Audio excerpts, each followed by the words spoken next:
अस्सलाम वालेकुम नाज़रीन, आप देख रहे हैं प्रोग्राम आलम और मैं हूं बाबर मुगल।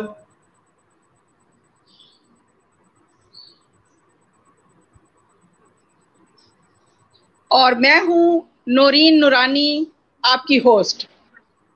क्या ये बात है ना, माशाल्लाह ज़बरदस्त। अच्छा नूरीन साहबा, बहुत अहम टॉपिक पे हम बात कर रहे हैं। हमारे माशरे में आजकल जो है ना, सास बहू नाच जेठानी के बारे में जो झगड़े हैं वो मामूल मामूल है।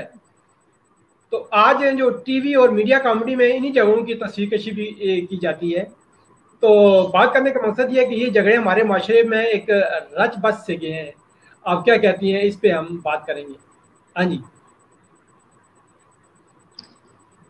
आउज़ुबिल्लाहिमिनश्शैतानिर्रजीम, बिस्मिल्लाहिर्रहमानिर्रहीम। तमाम तारीफ़ें अल्लाह ताला के लिए जो तमाम जहानों के पालने वाले, और दरूद व सलाम के गजरे उनके लिए जो तमाम जहानों के लिए रहमत लिल आलमीन हैं।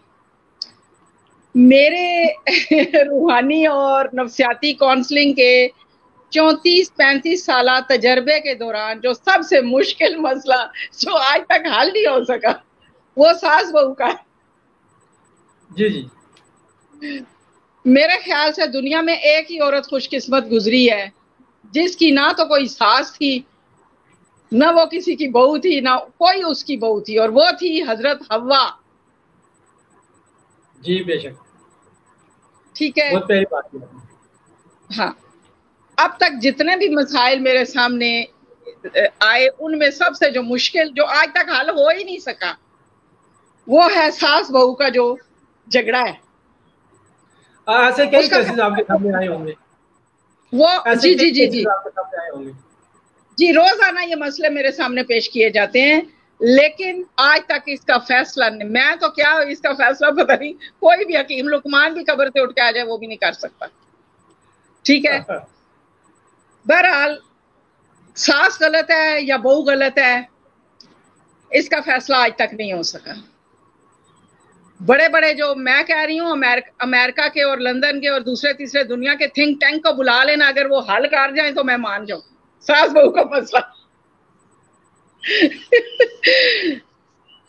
और हर माँ, मैं ये कहूंगी कि हर माँ बड़े ही चाव से बेटा भी आती है।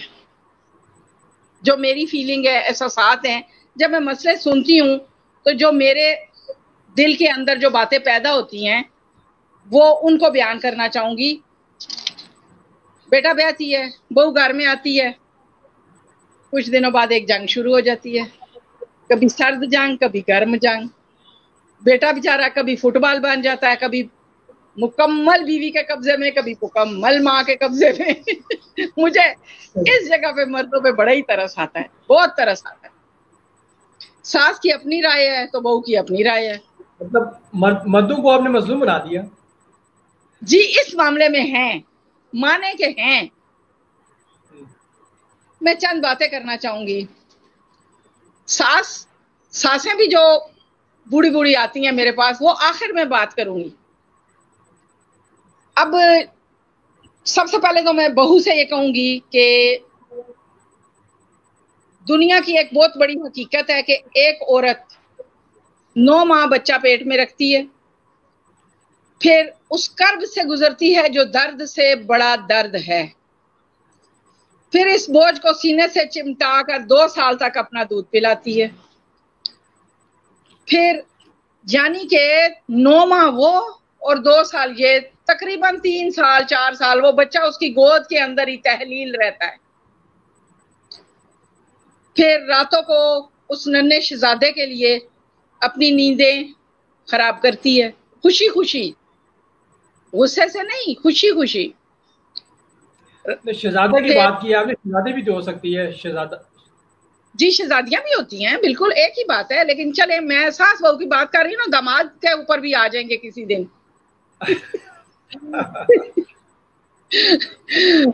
हमारा काम ही ऐसा है। अच्छा, फिर ये कि फिर जब बच्चा पाँव पाँव चलने लगता है तो माँ को भी उसके साथ अपनी रफ्तार आहिस्ता रखनी पड़ती है। ये कभी तरबियत उंगली का खा हिस्सा है लो। ना। तरबियत का हिस्सा हाँ है ना ये जी जी तरबियत का जी हिस्सा है ना। जी बताती हूँ। फिर कभी वो माँ का आंचल पकड़े, कभी उंगली थामे, वो उसको लिए लिए फिरती है घर बाहर हर जगह। जब बच्चा कुछ बड़ा होता है तो माँ के काम भी बड़े हो जाते हैं। कभी वो गली में दोस्तों के साथ खेल रहे हैं तो 100 बार अपने सारे काम छोड़ के झांक के आएगी, बच्चे को देख के आएगी। फिर मगर बच्चे को एक दफा भी खेल में माँ की याद नहीं आती। फिर बच्चा जब जरा स्कूल जाने के काबिल होता है तो माँ को नाज दिखाता है। सुबह तैयार होता है तो क्या कुछ करता है, आपने भी किया होगा। कितना माँ को तंग करते हैं बच्चे उस वक्त। कभी नाश्ता नहीं कर रहे, कभी कपड़े नहीं सही करके बदल रहे, कभी कपड़े दोबारा बदलने पड़ रहे हैं। बहरहाल सब माएँ जो सुन रही हैं, सासें जो सुन रही हैं, उनको भी अपनी पिछली जिंदगी याद आ रही होगी इस वक्त। फिर वो माँ को जो नाज दिखाता है तो माँ नाज उठाती है। ऐसे नाज कोई भी नहीं उठा सकता जो माँ उठाती है। कभी बच्चे को अपने हाथ से निवाला बना के खिला रही है, तो कभी उस बच्चे के बूटों के तस्मे बांध रही है, तो कभी उसके साथ रट्टू तोता बन के उसका सबक दोहरा रही है। कितनी चक्कियों में पिसती है माँ। मैं सास की तरफ आ रही हूँ, बहू की तरफ आ रही हूँ। बच्चा बड़ा होता है, माँ के ख्वाब जवान होने लगते हैं। सोचती है अपने चांद के लिए चांद सी दुल्हन लाऊंगी, चांद सी बहू लाऊंगी। अब चांद सी बहू की तलाश शुरू होती है। गर्मी सर्दी धूप भूख कुछ नहीं देखा जाता। बहरहाल चांद सी दुल्हन आ जाती है। अब यहाँ पे खेल शुरू होता है। तो खेल शुरू होता है या झगड़ा शुरू होता है? नहीं, खेल शुरू होता है। कल हमारी एक दोस्त है, उन्होंने एक बात की। उन्होंने यही बात हो रही थी जब आपसे मैं बात कर रही थी फोन पे। उन्होंने कहा कि हमारी दादी कहती थी, यानी 100 साल पहले की बात मेरे सामने आई कि हमारी दादी कहती थी कि जो माँ 25 साल बच्चे की तरबियत करती है तो वो काले सार वाली आके एक रात में 25 मिनट में वो सब कुछ हवा कर देती है। मैंने कहा यानी कि सफेद सार वाली के सब ख्वाब चकनाचूर, ठीक है। फिर जो वो चांद सी दुल्हन होती है वो माँ को एक चकोरी बना देती है। अब वो बेटे को देखने को, ये मेरे, चूंकि मैं अपने तजर्बे की रोशनी में बात कर रही हूँ, क्योंकि मेरे पास रूहानी नफ्सियाती काउंसलिंग के लिए लोग आते हैं, यही मसले लेके आते हैं, तो मैं अपने तजर्बे की रोशनी में बात कर रही हूँ। हर जगह ऐसे नहीं होता, लेकिन जिस मौजू की तरफ हम जा रहे हैं उसमें ऐसा है। फिर जो वो चकोरी बना देती है। अब माँ बेटे को देखने को ऐसे चक्कर लगाती है, ऐसे चक्कर लगाती है। पहले बचपन में उसको खेल के दौरान देखने जाती थी बार बार, अब वो देखती है किस वक्त बच्चा शायद मुझे नजर आ जाए, मुझसे छुप के ना गुजरे, मुझे सलाम करके गुजरे मेरे पास से। अल्लाह। मेरे पास जो माएँ आती हैं उनकी ये दर्द भरी फरियादें होती हैं, और बेचैन माँ सिर्फ पर मारती रह जाती है। अब उस वक्त मैं दिल में क्या सोच रही होती हूँ, काश इस सास को भी ये बहू माँ समझती। बाज, जी बिल्कुल, ठीक है।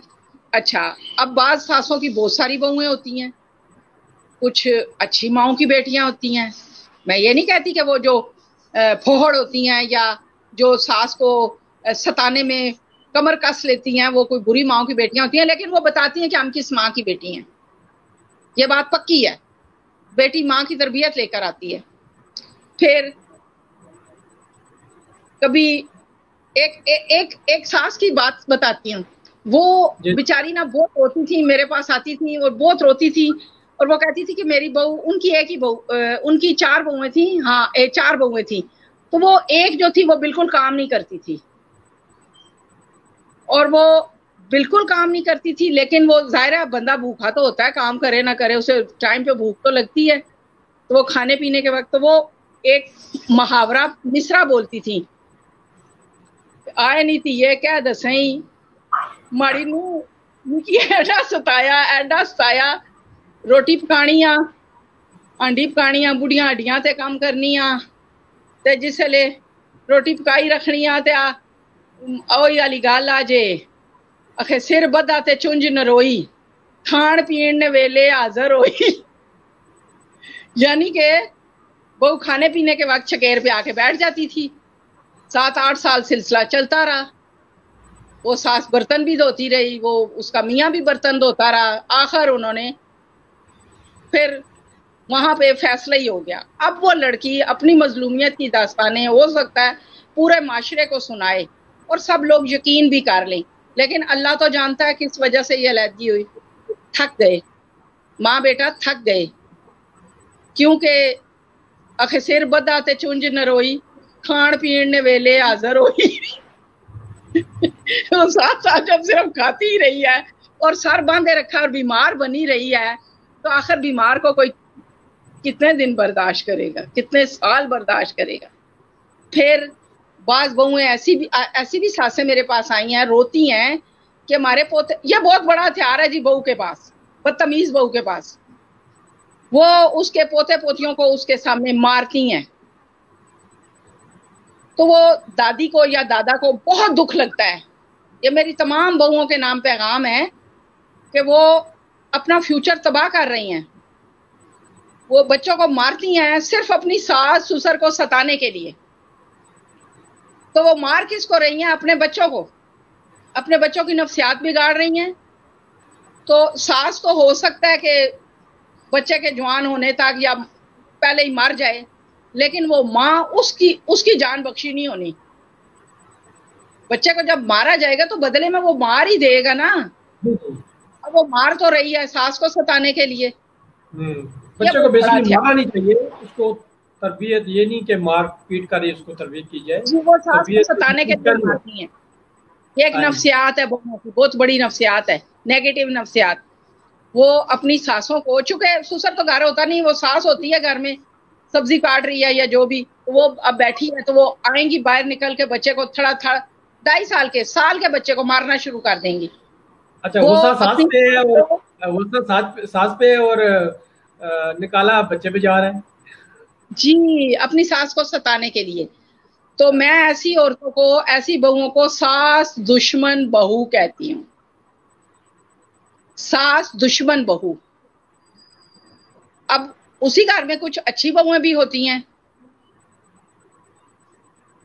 तो ये बड़ी दरखास्त है कि बच्चों को आप अपनी सासों के सामने मारेंगे तो आप सास का वक्ती तौर पे कलेजा दुखा रहे हैं, लेकिन अपने फ्यूचर को तबाह कर रहे हैं। मैंने बहुत सारे, क्योंकि मेरा 34-35 साल हो गए इस फील्ड में, तो मैंने ऐसे वालिदैन, यकीन करें, मैंने कत्ल होते हुए भी देखे हैं।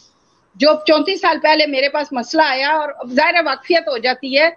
ये हमारी गली में एक लड़के ने अपनी बहन को, बाप को और माँ को सोते में पिस्टल से मार के वो अपने कमरे में नीचे जाके सो गया सुकून के साथ, क्योंकि उसके अंदर बचपन की वो मार उसने बाहर निकाली, मार के सो गया। तो फिर जब वो तहकीक हुई और वो पकड़ा गया और सब कुछ सामने यही आया, क्योंकि मैं उन्हें बहुत अच्छी तरह जानती हूँ, उसकी माँ की भी मैं बातें सुनती रहती थी, उसकी दादी की भी बातें मैं सुनती रहती थी। तो वो मुझे हकीकत पता है। और वो उसने जब तहकीक पे जब सामने आई बात, तो वो यही कि ये मुझे बचपन में माँ मारती थी और बाप इसके कहने में आके वो भी मुझे मारता था। और लेकिन अब जो तीसरा पार्ट है, क्यों मारते थे वो मुझे पता है, क्योंकि गली में ही रहते थे वो हमारी।